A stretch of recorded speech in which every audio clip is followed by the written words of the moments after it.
یہ صرف نکالی نہیں، ورنہ تو خوارج بھی یہ کام کرتے تھے اور بہت سے ایسے گروہ تھے.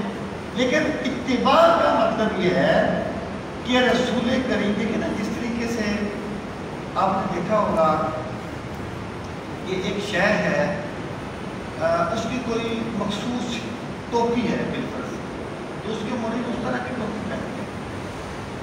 یا اگر کوئی مخصوص اس کا سٹائل ہو تو مرید اس طرح کا کرنے کی کوشش کرتے ہیں. ٹھیک ہے، یہ ہوتا ہے محبت کی بنیاد پر ایک کام.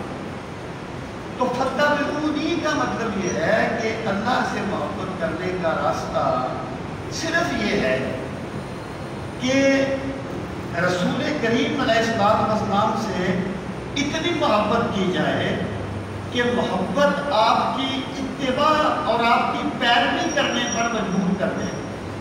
فتبعونی، وہ میری زندگی بھی عجیب ہے، میری بندگی بھی عجیب ہے. جہاں مل گیا میرا نقش پا وہیں میں نے کعبہ بنا لیا.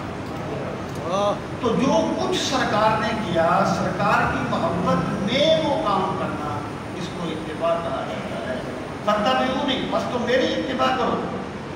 اس کا نتیجہ کیا نکلے گا؟ یحببکم اللہ، یحبب، محبت فرمائے گا تم سے، اللہ تعالیٰ، اللہ تعالیٰ تم سے محبت فرمائے گا. یعنی رسول کریم علیہ السلام کی اللہ تعالیٰ کی بارگاہ میں وجاہت یہ ہے کہ جب کوئی بندہ رسول کریم علیہ السلام کی اداؤں کو اپنا لیتا ہے تو اللہ اس بندے سے محبت فرماتا ہے. اب آپ اندازہ کریں رسول کریم علیہ السلام کا اپنا مقام کیا ہوگا اور اپنا مرتبہ کیا ہوگا. یحببکم اللہ، پہلے تم یہ کہتے تھے کہ ہم اللہ سے محبت کرتے ہیں، اب اللہ یہ فرمائے گا کہ میں اس بندے سے محبت کرتا ہوں. فتبعونی یحببکم اللہ، اللہ تم سے محبت فرمائے گا. اور پھر کیا؟ وَيَغْفِرْ لَكُمْ ذُنُوبَكُمْ، اور بخش دے گا لکم تمہارے لیے، ذنوبکم تمہارے گناہ. یعنی اگر تم نے پہلے کوئی غلطیاں کی بھی ہیں، کوئی گناہ کیے بھی ہیں، تو جب تم رسول کریم علیہ السلام کی پیروی کرو گے پھر اللہ تمہارے اعمال کو نہیں دیکھے گا، اپنے محبوب کی نسبت کو دیکھے گا. اپنے محبوب کے ساتھ جو تمہارا تعلق ہے اس کو دیکھے گا اور اللہ تمہارے گناہوں کو معاف کر دے گا. اچھا، اس میں ایک اور بھی چیز ثابت ہوتی ہے کہ اتباع کرو، اور میں نے عرض کر دیا اتباع کی بنیاد محبت ہے. پھر فرمایا اللہ تمہارے گناہ بخش دے گا. اس کا مطلب یہ ہے کہ محبت کے ہوتے ہوئے بھی بندے سے کوئی ایسا کام ہو سکتا ہے جو اللہ کو پسند نہ ہو. جیسے ایک صاحب تھے سرکار کے زمانے میں، ایک سے آگے کے سرکار سے، ان سے کوئی غلطی ہوئی، انہیں سزا ملی، دوبارہ غلطی ہوئی، پھر سزا ملی. تو کسی نے ان کے بارے میں اتنا زیادہ بات کہی، آپ نے فرمایا مت کہو وہ اللہ اور اللہ کے رسول سے محبت کرنے والا ہے. اللہ، یعنی یہ چیز ممکن ہے کہ غلطی ہو جائے، لیکن اللہ بات فرماتا ہے جب اس طرح ہوگا تو پھر اللہ تعالیٰ تمہارے گناہوں کو معاف کر دے گا. واللہ غفور رحیم، اور اللہ تعالیٰ تو بہت زیادہ گناہوں کو معاف کرنے والا اور بے حد رحم فرمانے والا ہے. تو جب اللہ ویسے ہی اتنا زیادہ رحم فرماتا ہے اور اتنی مغفرت فرماتا ہے، تو جب تم اتباع کرو گے تو پھر اللہ تم پر اپنی مغفرت کی اور اپنی رحمت کی برکھا برسا دے گا. کن اطیعوا اللہ والرسول، آپ فرما دیجیے اطاعت کرو اللہ کی، والرسول، اور رسول سے مراد ہے نبی کریم صلی اللہ علیہ وسلم، یعنی جن کی پہلے اتباع کا حکم دیا گیا. اطاعت کرو اللہ کی اور اللہ کے رسول کی. فَإِن تَوَلَّوْا، پس اگر تم پھر گئے، فَإِنَّ اللَّهَ، بے شک اللہ تعالیٰ، لَا يُحِبُّ الْكَافِرِينَ، اللہ تعالیٰ محبت نہیں فرماتا کفر کرنے والوں سے. تو یہاں پر کافرین کن کو کہا گیا؟ جو اللہ اور رسول کریم علیہ السلام کی اطاعت سے انحراف کرتے ہیں۔ ایک ہوتا ہے انحراف کرنا بے عملی کی وجہ سے، یعنی بندہ کہتا ہے کہ مجھے یہ کام کرنا چاہیے لیکن وہ نہیں کر پاتا عملی کی وجہ، بے عملی کی وجہ سے۔ یہ گناہ ہے، یہ فسق ہے۔ ایک یہ ہے کہ بندہ یہ کہے مجھے ضرورت نہیں ہے سرکار کی اطاعت کرنے کی، جیسے یہود کہتے تھے۔ تو اس آیہ کریمہ سے یہ بات ثابت ہوتی ہے جو بندہ رسول کریم علیہ السلام کی اطاعت کا انکار کر دیتا ہے وہ کافر ہو جاتا ہے۔ اس لیے یہ کہنا کہ وہ اہل کتاب ہے اور ان کا شمار بھی جو یعنی ماننے والوں میں ہوتا ہے اور وہ کافروں کے حکم میں نہیں ہے، یہ حکم قرآنی نصوص کے خلاف ہے۔ اللہ پاک نے فرما دیا جو اطاعت سے انحراف کرے گا تو اللہ تعالیٰ کافروں سے محبت نہیں کرتا۔ اس کا مطلب یہ ہے کہ سرکار کی اطاعت کرنا یا اسے قبول کرنا یہ ایمان ہے، اور یہ کہنا کہ مجھے ان کی اطاعت کی ضرورت نہیں ہے یہ کفر ہے، اور اللہ تعالیٰ کافروں سے محبت نہیں کرتا۔ ان اللہ اصطفیٰ آدم و نوح و آل ابراہیم و آل عمران علی العالمین۔ اب اللہ تعالیٰ نے فرمایا کہ رسول کریم صلی اللہ علیہ وسلم کی بعثت ہے، یہ کوئی اجنبی چیز نہیں ہے کہ پہلے کوئی نبی نہیں آیا تھا اور سرکار نبی بن کے آ گیا، بلکہ اللہ تعالیٰ نے جب سے انسان کو بھیجا ہے اسی وقت سے اپنے نبوت اور رسالت کے سلسلے کو شروع فرما دیا ہے۔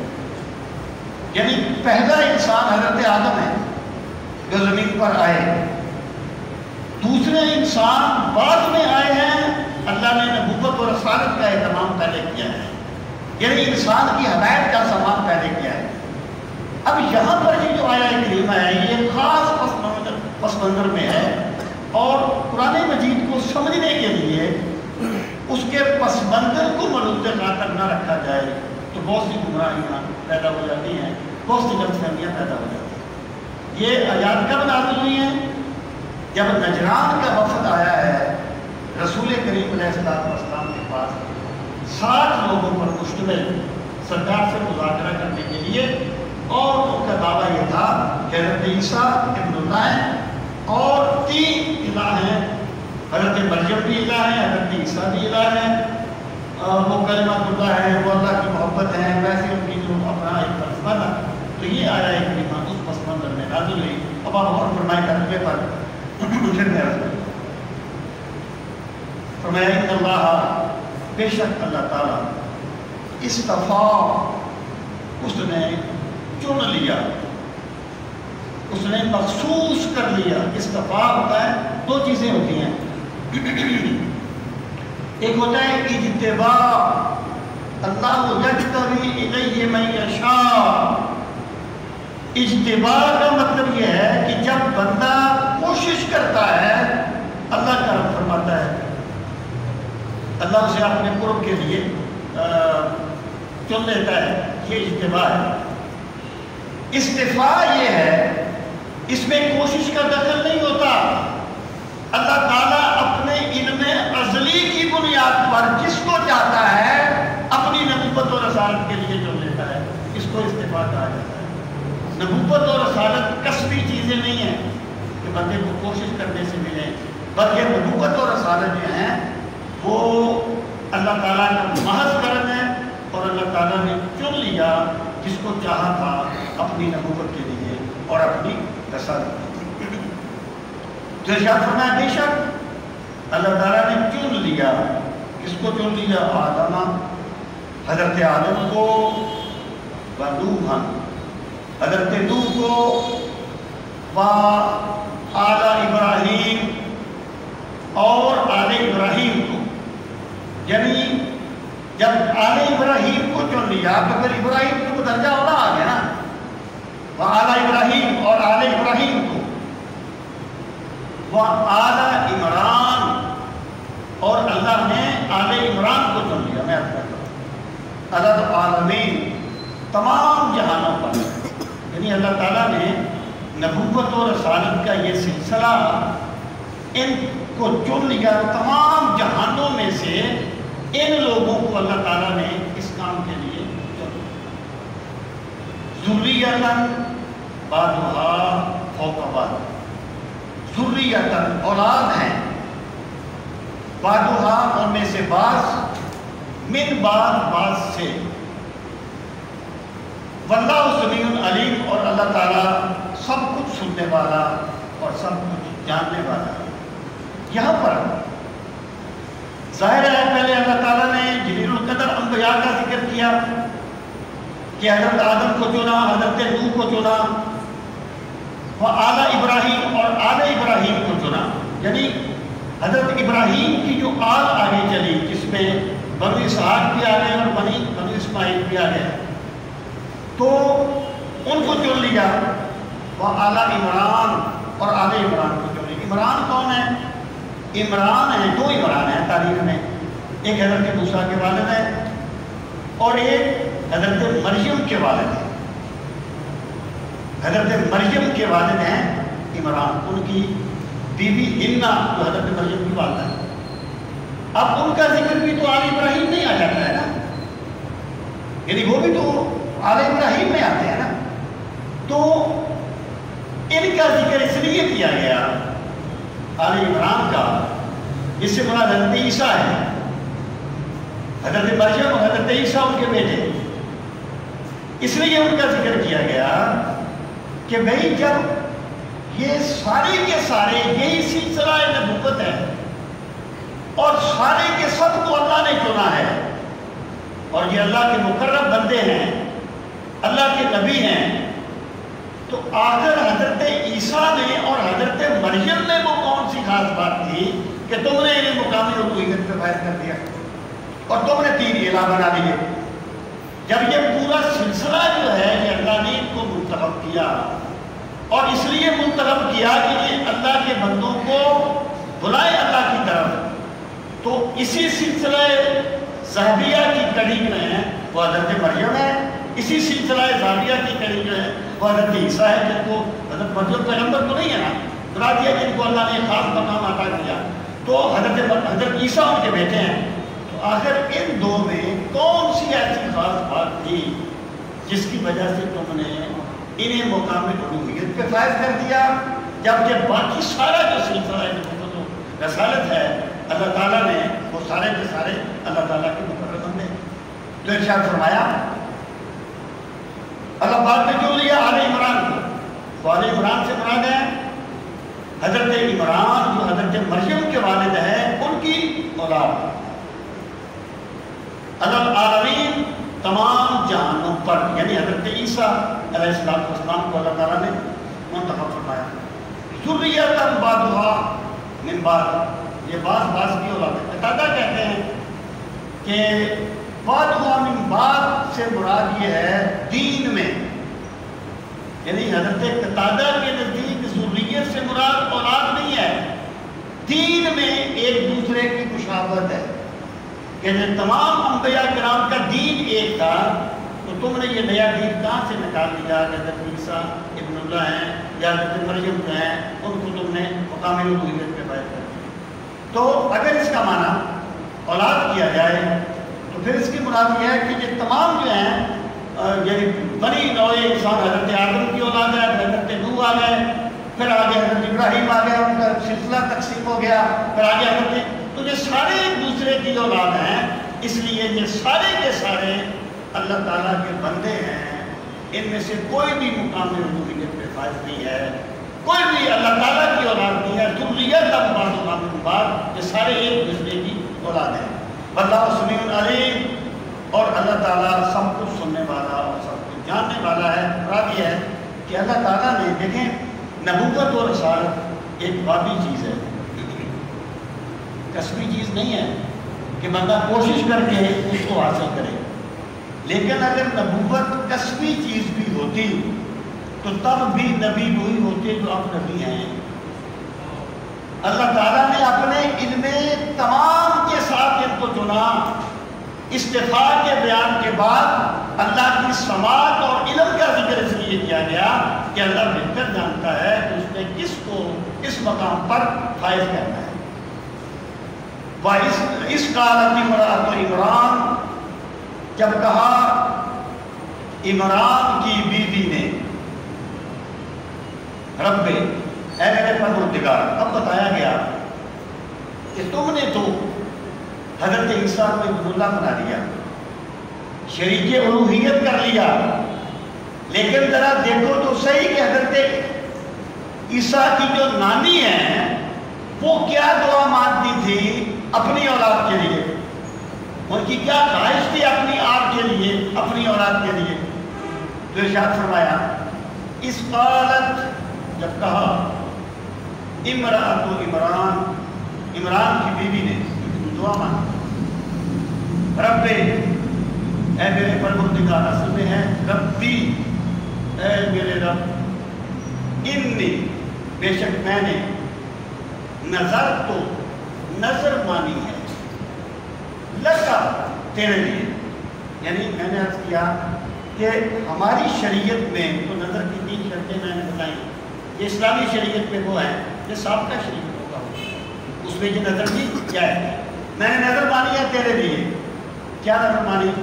ماں جو کچھ فی بطنی، جو کچھ میرے بطن میں ہے، جو یعنی امید سے تھی نا، جو کچھ میرے پیٹ میں ہے اس کے لیے میں نے نظر مانی، محررن، کہ میں اسے آزاد کر دوں گی، اسے میں یہ نہیں کہوں گی تم میرا یہ کام کرو، تم گھر کا یہ کام کرو، میں اسے اپنے امور خانہ داری سے آزاد کر دوں گی۔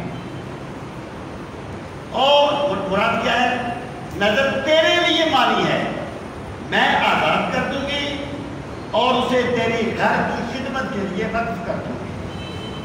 محررن، پروردگار فتقبل منی، مولا تو میری طرف سے میری یہ نظر قبول فرما، میں نے یہ نظر مانی ہے، پروردگار تو اسے قبول فرما۔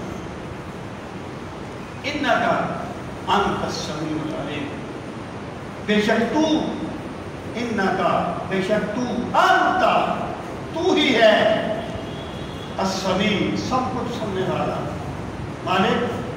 جب میں رات کی تاریکی میں تنہائی میں بیٹھ کے تجھے یاد کرتی ہوں اور اپنی نظر دوہراتی ہوں، میرے مالک اور کوئی بھی نہ سن رہا ہو، تو سب کچھ سننے والا ہے، تو سننے والا ہے، العلیم، اور تو سب کچھ جاننے والا ہے کہ میں کیا نظر مانتی ہوں اور میرا ارادہ کیا ہے۔ فلما وضعتها، ہاں تسلیم مونس کی ضمیر ہے، اور کا تو خیال یہ تھا کہ اس وقت تو مردوں کو وقف کرتے تھے خدمت کے لیے، بیت اللہ کی خدمت کے لیے مردوں کو وقف کرتے تھے۔ اب ہوا کیا؟ ان کا خیال یہ تھا بیٹا پیدا ہوگا، ہوا یہ کہ بیٹی پیدا ہوگی۔ اللہ پاک فرماتا ہے فلما، بس جب وضعتها، اس نے جنم دیا اسے، یعنی مونس بیٹی مریم، قالت، انہوں نے پھر کہا رب اے میرے پروردگار، انی وضعتها انثی، بے شک میں نے جنم دیا ہے ایک بچی کو، یعنی میرا خیال تھا بیٹا پیدا ہوگا، اب پروردگار میں نے تو بیٹی کو جنم دیا ہے، اب میں اسے تیرے گھر کی خدمت کے لیے کیسے کروں؟ واللہ اعلم بما وضعت، یعنی وہ اللہ کو بتا بھی نہیں تھی کہ اللہ کو بھی پہلے پتا تھا کہ بیٹی کے بیٹا ہوا ہے، ان کا مطلب اپنے اضطراب کا اظہار کرنا تھا۔ بندہ جو بھی دعا مانگتا ہے، اللہ نہیں جانتا کہ بندہ کیا مانگتا ہے، اللہ نہیں جانتا کہ بندے کا کیا معاملہ ہے، بندہ اس لیے دعا مانگتا ہے کہ اپنی عاجزی کا اظہار کرے مولا کے سامنے۔ واللہ اعلم بما وضعت کا یہ مطلب ہے کہ اللہ جانتا ہے اس نے کیا جنم دیا، لیکن اس لیے عرض کی کہ اپنی بے بسی کا اظہار کرے کہ مالک یہ ہو گیا ہے، اب تو میری رہنمائی فرما کہ میں کیا کروں۔ ولیس الذکر کالانثی، اور بیٹا بیٹی کی طرح تو نہیں ہے. یعنی اس سے مراد یہ ہے کہ جس کام کے لیے میں نے نظر مانی تھی پروردگار اس کے لیے اس میں بیٹے دیے جاتے تھے. اب یہ بیٹی ہو گئی تو بیٹا تو اس کی طرح نہیں ہوگا, وہ میری نظر تو پوری نہیں ہو سکتی. وَإِنِّي سَمَّيْتُهَا مَرْيَمَ, پروردگار میں نے اس کا نام مریم رکھا ہے. وَإِنِّي أُعِيذُهَا, بے شک میں اسے پناہ میں دیتی ہوں. آزا یعیذو کا معنی پناہ میں دینا. اعیذو میں پناہ میں دیتی ہوں, ہاں اسے بکا تیری پناہ میں, اپنی بیٹی کو میں تیری پناہ میں دیتی ہوں. وَذُرِّيَّتَهَا, اور مالک اس کی جو اولاد ہوگی نا اسے بھی تیری پناہ میں دیتی ہوں. مِنَ الشَّيْطَانِ الرَّجِيمِ, شیطان مردود کے شر سے. پروردگار میں نے جنم تو بیٹی کو دیا ہے, لیکن میں اس بیٹی کو اور اس کی ذریت کے بارے میں دعا کرتی ہوں کہ ان کے کرم فرمانا اور انہیں شیطان سے کے شر سے محفوظ فرمانا. اللہ پاک فرماتا ہے جب انہوں نے یہ دعا مانگی, یعنی یہ عرض کی, فَتَقَبَّلَهَا رَبُّهَا بِقَبُولٍ حَسَنٍ, فَتَقَبَّلَهَا, پس قبول کر لیا اسے, رَبُّهَا, اس کے رب نے, بِقَبُولٍ حَسَنٍ, بہت اچھے طریقے سے قبول کرنا. وَأَنبَتَهَا نَبَاتًا حَسَنًا, اور اللہ تعالیٰ نے ان کی پرورش کی, نباتاً حسنا, بڑے اچھے طریقے سے پرورش کی.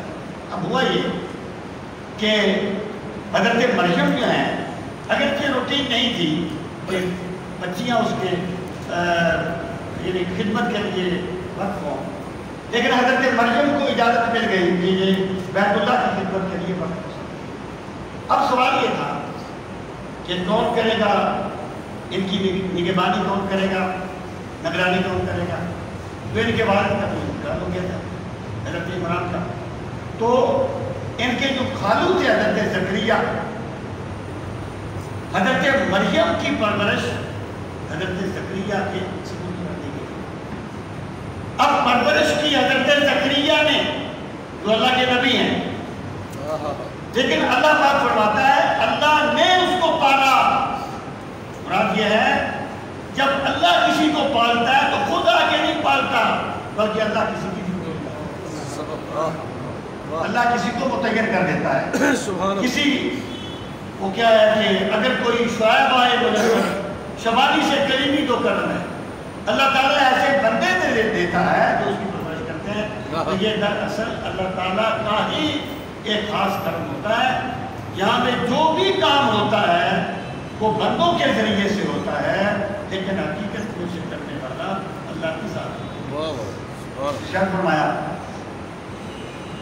وَكَفَّلَهَا زَكَرِيَّا, اور ان کی کفالت کی حضرت زکریا نے.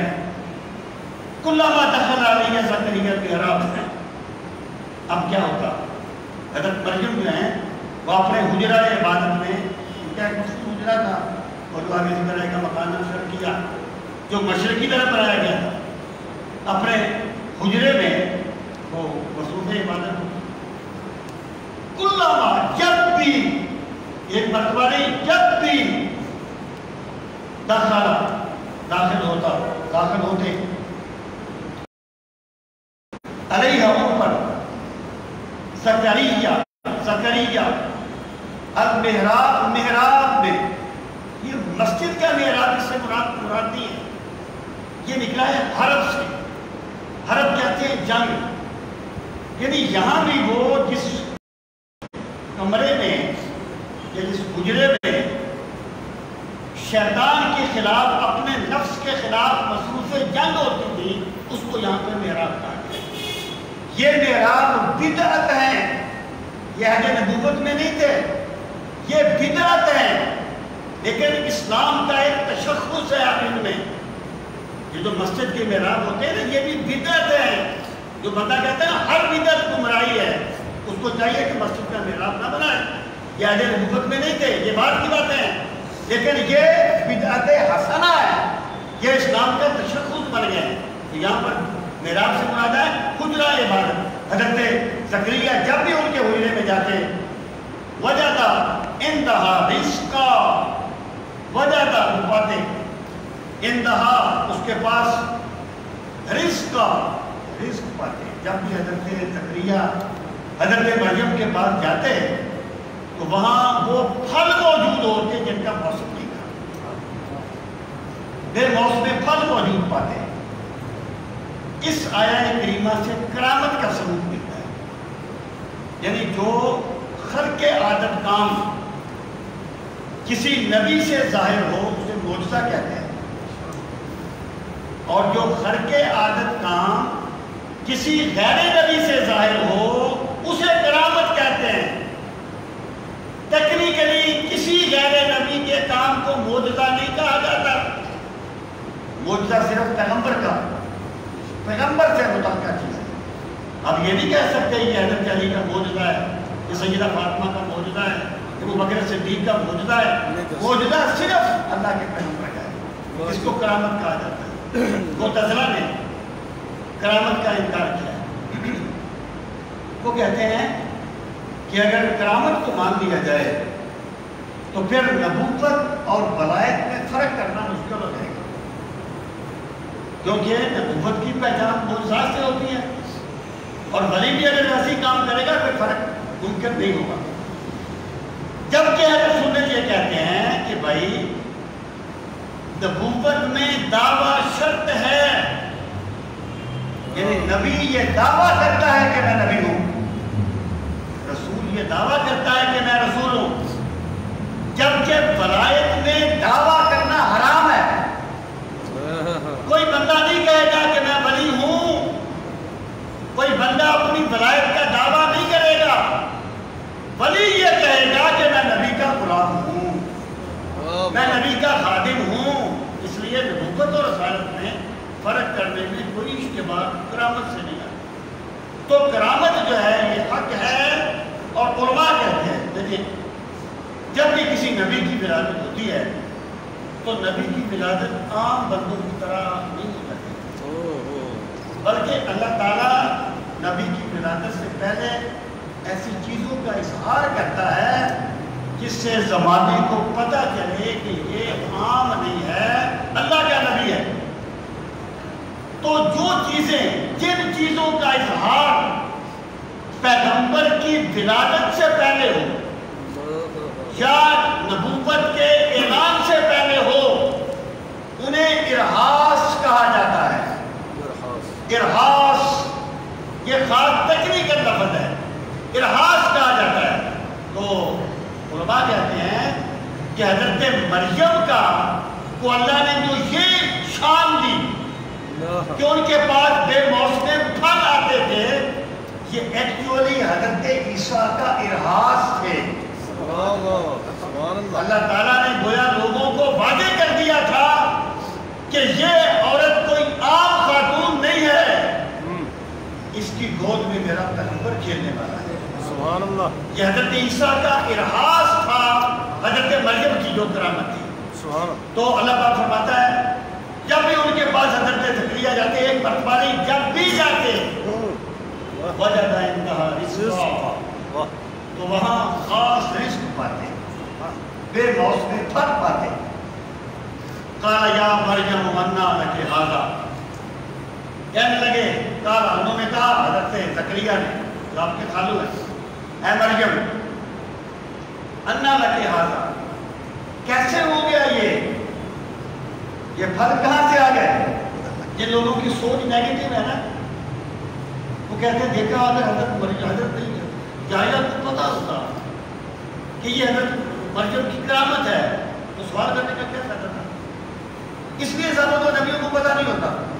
تو بھائی سوال ہمیشہ اس لیے نہیں کیا جاتا کہ بندے کو پتا نہیں ہوتا سوال کرنے والے کو، کبھی کبھی کسی چیز کی اہمیت کو واضح کرنا مقصود ہوتا ہے۔ اللہ پاک حضرت موسیٰ سے پوچھتا ہے ماں دل کا بھی یمین نے کہا یا موسیٰ، موسیٰ بتا تیرے ہاتھ میں کیا ہے؟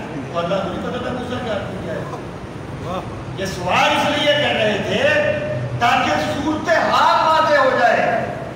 وہ یعنی ایک اس طریقے سے سوال کر کے وہ ایک چیز کو واضح کرنا چاہتے تھے کہ لوگوں یہ عام بات نہیں ہے، اس کی طرف توجہ کرو. تو کیا مریم نہ لگے ہاضا، اے مریم یہ تیرے پاس کہاں سے آیا؟ قالت، انہوں سے کہا ہوا من عند اللہ، یہ میرے رب کا فضل ہے، یہ میرے رب نے عطا فرمایا ہے. اگلا جملہ سنیے، ان اللہ یرزق من یشاء بغیر حساب. اب حساب کا لفظ اس میں بھی آتا ہے کہ جیسے کوئی چیز ناپ توڑ کے دینا، اور اس میں بھی آتا ہے یعنی یہ آپ کہتے ہیں کہ یہ تو کوئی حساب میں چیز نہیں آ رہی. جو بات بندے کی سمجھ سے بالا تر ہو، بندہ کہتے ہیں میرے حساب میں نہیں آ رہی. یہاں یہ مطلب بھی ہو سکتا ہے کہ اللہ تعالیٰ جب کسی کو دینا چاہتا ہے تو وہ اس طرح دیتا ہے کہ بندے اس کا حساب بھی نہیں لگا سکتے کہ یہ کام کیسے ہو گیا. تو اس میں حضرت مریم کی وہ ایک کرامت کا ذکر کر دیا. اور کس لیے کیا کہ حضرت مریم کہتے ہیں ہوا من عند اللہ، یہ میرے اللہ کی طرف سے ہے، یہ اللہ نے مجھے رزق دیا ہے. تو مطلب یہ ہے کہ حضرت مریم نے کبھی یہ نہیں کہا تھا کہ میں شریک الوہیت ہوں. حضرت مریم تو ہمیشہ رب کی پاکی بیان کرتی رہی اور رب کی عظمت سے بیان کرتی رہی. اب دیکھیے ہنالک دعا زکریا ربہ، ہنالک وہاں کھڑے ہو کر دعا مانگی زکریا، حضرت زکریا نے ربہ ہوا اپنے رب سے. جب اللہ کا خاص کرم دیکھا نا حضرت مریم پہ، حضرت زکریا نے وہیں کھڑے ہو کر دعا کیا مانگی؟ اولاد دی تھی.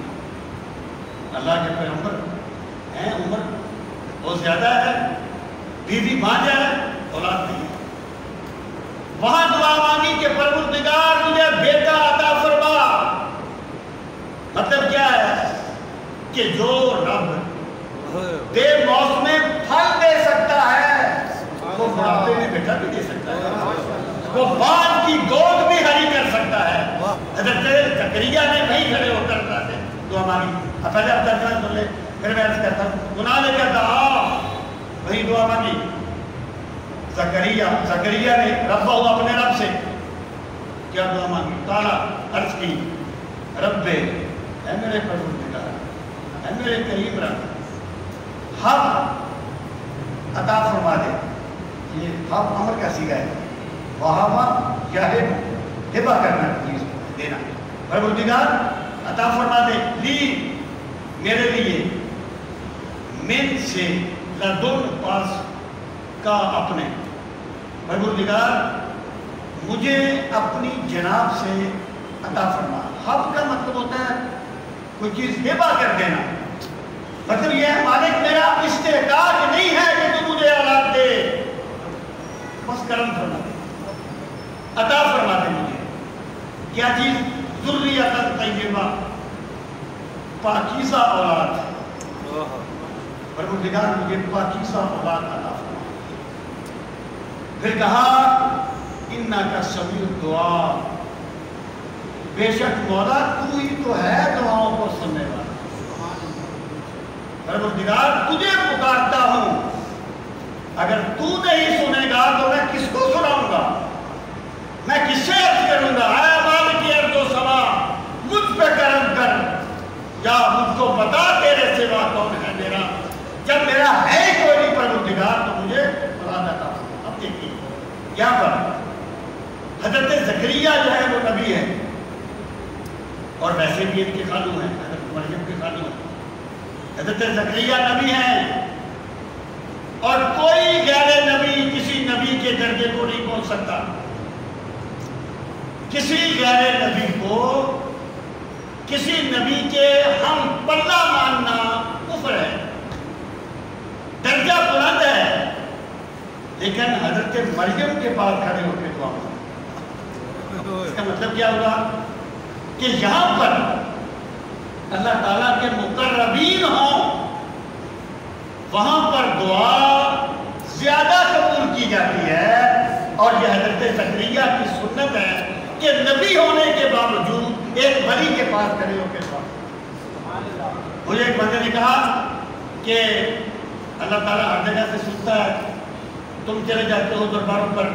میں نے انہیں کہا یار دیکھیں, اللہ نے فرمایا وَلَوْ أَنَّهُمْ إِذْ ظَلَمُوا أَنفُسَهُمْ جَاءُوكَ فَاسْتَغْفَرُوا اللَّهَ وَاسْتَغْفَرَ لَهُمُ الرَّسُولُ, کہ اگر یہ اپنی جانوں پہ ظلم کر لیں محبوب تیری بارگاہ میں آ جائیں.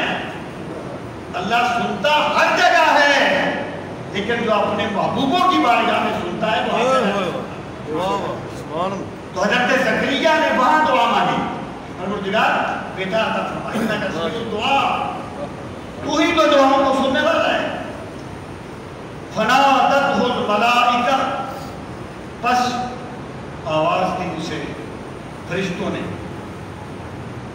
وہوا یعنی اب ظاہر ہے تو 10 فرشتے اکٹھے تو نہیں بول رہے ہیں نا, مطلب فرشتوں کا ایک گروہ تھا, ان میں سے کسی ایک فرشتے نے اللہ کی طرف سے حضرت زکریا کی دعا کا جواب دیا. وہوا قائم, اور وہ کھڑے تھے یصلی, نماز پڑھتے, فی المحراب, اپنے حجرائے عبادت میں. جب حضرت زکریا مصروف عبادت تھے تو فرشتوں نے آواز دی, کیا ان اللہ یبشرک بیحییٰ, اے زکریا تم نے رب سے مانگا تھا نا, تو اللہ تمہیں یحییٰ کی بشارت دیتا ہے, یعنی بیٹا ہوگا تجھے اور اللہ تیرے بیٹے کا نام یحییٰ رکھتا ہے.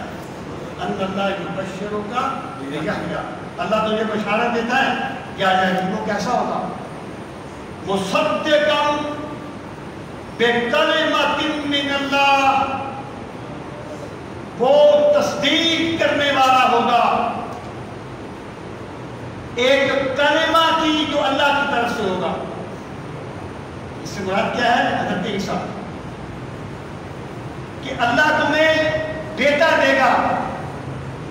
مصدقا, کلمۃ اللہ سے مراد ہے حضرت عیسیٰ, اللہ کا کلمہ ہے. کلمہ کیوں کہا گیا؟ میں نے عرض کیا تھا کہ بندے کی کوئی تخلیق ہوتی ہے نا, اس میں 2 عنصر ہوتی ہے. امام غزالی کی بات ہے, امام غزالی کہتے ہیں جب بندے کی تخلیق ہوتی ہے تو 2 عنصر ہوتے ہیں. ایک پیدائش کا پروسیس ہے, قطرہ آب جو ہے وہ جمع ہوا خون بنتا ہے, تو تخلیق کے مراحل. جب ڈھانچہ بن جاتا ہے تو پھر میرا رب اس میں اپنے امر سے روح پھونکتا ہے. ثم انشأناہ خلقا آخر, پھر اللہ اس میں روح پھونکتا ہے. اللہ ایک فرماتا ہے ہو جا, تو بندہ جو پیدا ہوتا ہے یہ پروسیس اور اللہ کے کلمہ کن سے پیدا ہوتا ہے.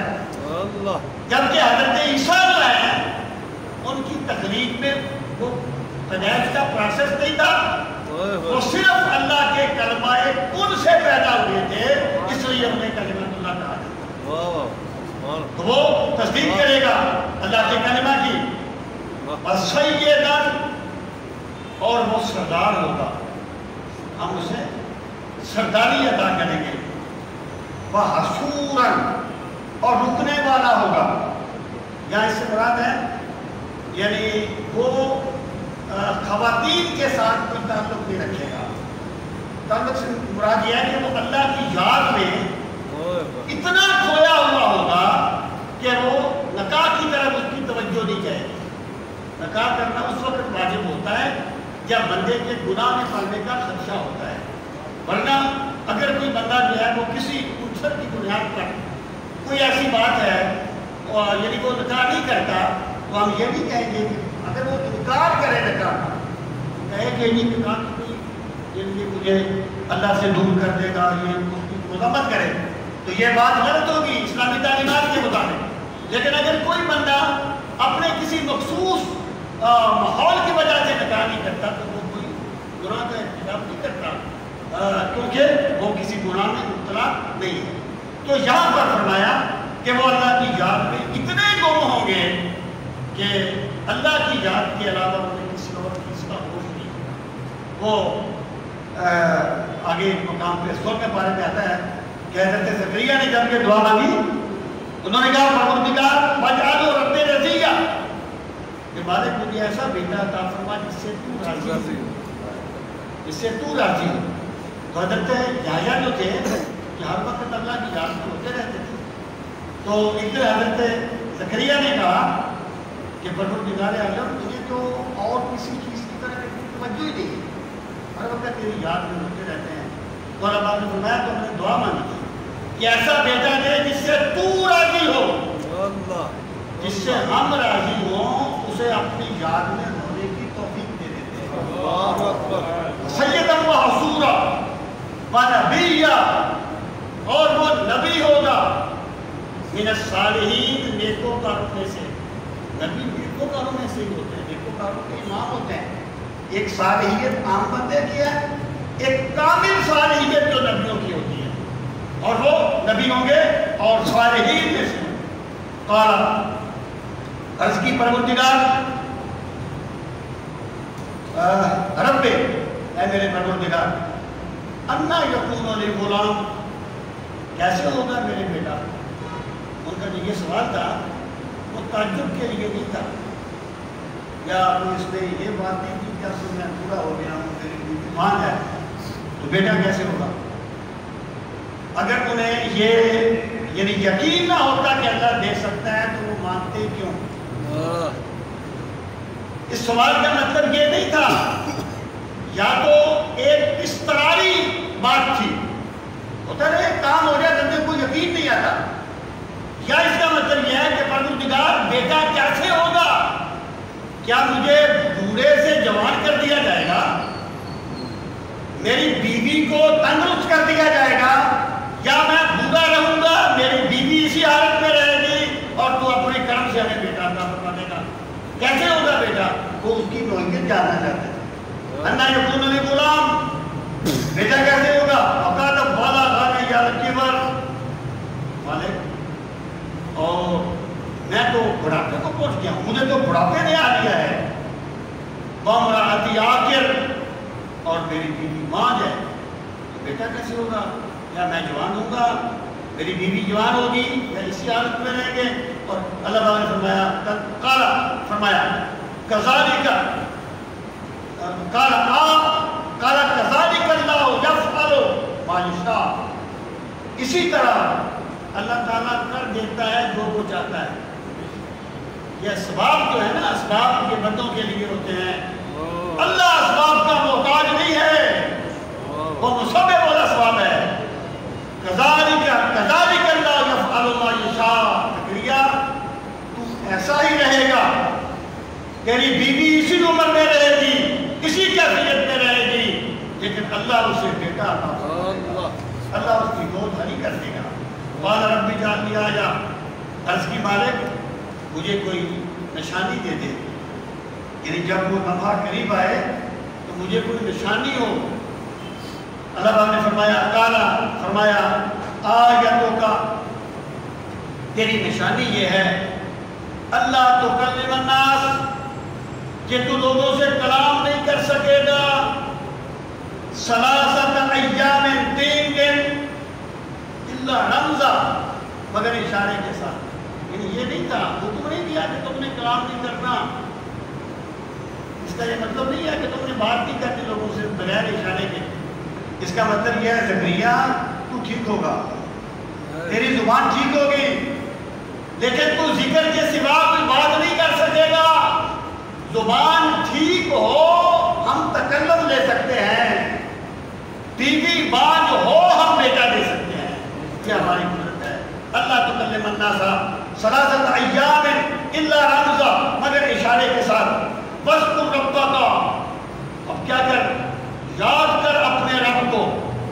نعمت ملتی ہے نا تو نعمت کا شکرانہ ادا کیا جاتا ہے، نعمتیں اللہ دیتا ہے اور نعمت کا شکرانہ اللہ کو یاد کرتا ہے۔ واذکر ربک، اور یاد کر اپنے رب کو، کثیراً، بڑی کثرت کے ساتھ۔ یہ ذکر کثیر جو ہے نا، یہ تعداد کا نام نہیں ہے، یہ گنتی کا نام نہیں ہے کہ بندہ یہ کہے میں نے اتنے 1000 مرتبہ یہ ذکر کیا اس لیے میں نے ذکر کثیر کر دیا۔ ذکر کثیر ایک کیفیت ہے، کہ بندہ گھر سے چلتا ہے نا مسجد کی طرف، لائبریری کی طرف، بازار کی طرف، وہ کچھ بھی سوچے قدم ادھر ہی اٹھے گا جدھر وہ جا رہا ہے۔ ذکر کثیر یہ ہے کہ بندہ کوئی بھی کام کرے دل مولا کی یاد میں مگن رہتا ہے، اس کو ذکر کثیر کہا جاتا ہے۔ یہ کیفیت ہے، تعداد نہیں ہے۔ اور ربہ کا کثیرہ، اپنے رب کو بڑی کثرت کے ساتھ یاد کر، وسبح اور پاکی بیان کر، بالعشی والابکار، شام کے وقت بھی اور دن کے وقت بھی، یعنی صبح و شام اس رب کی پاکی بیان کر جس نے تجھ پر یہ کرم فرمایا ہے اور بڑھاپے میں تجھے بیٹا عطا فرمایا۔ اللہ تعالیٰ ہم سب کو دین کا فہم صحیح نصیب فرمائے۔ وما علینا الا البلاغ المبین۔ ایک تو یہ ہے کہ اگلا جو درس ہے کیونکہ وہ 9 محرم کو ہے، خود آئے گا تو راستے ذرا ڈسٹرب ہوتے ہیں، تو اس لیے اگلا درس نہیں ہوگا انشاءاللہ، اس کے بعد جو خود آئے گا اس میں درس ہوگا۔ دوسرا یہ ہے کہ یہ جو ابھی صاحب آئے تھے انہوں نے وہی بات کہی جو پہلے بھی میں نے سنا کہ وہ کہتے تھے کہ جی تم اونچے بیٹھے ہوئے ہو اور قرآن نیچے پڑے ہو۔ آپ کو اس لیے بتا رہا ہوں کہ اگر آپ کے ذہن میں بھی یہ ہے تو ہمیں بتاؤ ہم اس کا کیا حل کریں۔ یہ میں اس لیے رکھواتا ہوں کہ میرے یہ نہ ہو۔ اب جب ایک چیز نظر ہی نہیں آ رہی، دیکھیں فقہ کا مسئلہ یہ ہے، بریف کیس میں ایک دینی کتاب پڑھی ہے، بند ہے، نظر نہیں آ رہا، بریف کیس کو آپ نیچے سیٹ کے رکھ دیں، آپ گناہ گار نہیں ہیں۔ آپ اوپر کی منزل میں رہتے نیچے قرآن بھی پڑھے ہوتے ہیں، بندہ گناہ گار نہیں ہوتا۔ تو یہ اتنے تکلف کا مقصد یہی ہے کہ میں وہ اس جملے میں نہ ہوں کہ گویا کہ قرآن کی کوئی استغفراللہ توہین ہو رہی ہے۔ تو باقی اگر آپ میں سے بھی کسی بندے کے ذہن میں کوئی بات ہو تو مجھے بتا دیں، جو آپ کہتے ہیں مجھے کوئی شوق نہیں ہے اس پر بیٹھنے کا، یہ ایک پرابلم ہوتا ہے، کس طریقے سے تو میں نے بیٹھنا ہے نا، یہ بات میں نے اس کو کہی۔ جی نہیں، پاؤں تو میرے نیچے ہیں، پاؤں بھی نیچے ہیں، یہ میں آپ کو بتا رہا ہوں۔ تو اس لیے اللہ تعالیٰ ہمیں بچائے اس چیز سے کہ ہم قرآن کا احترام نہ کریں، یہ ایک مجبوری ہے، تو اس لیے یہ کرنا پڑتا ہے۔ الحمدللہ رب العالمین والعاقبۃ للمتقین، الصلاۃ والسلام علی سید المرسلین وعلی آلہ واصحابہ اجمعین۔ ربنا آتنا فی الدنیا حسنۃ وفی الآخرۃ حسنۃ وقنا عذاب النار۔ ربنا لا تزغ قلوبنا بعد إذ هديتنا وهب لنا من لدنك رحمة إنك أنت الوهاب۔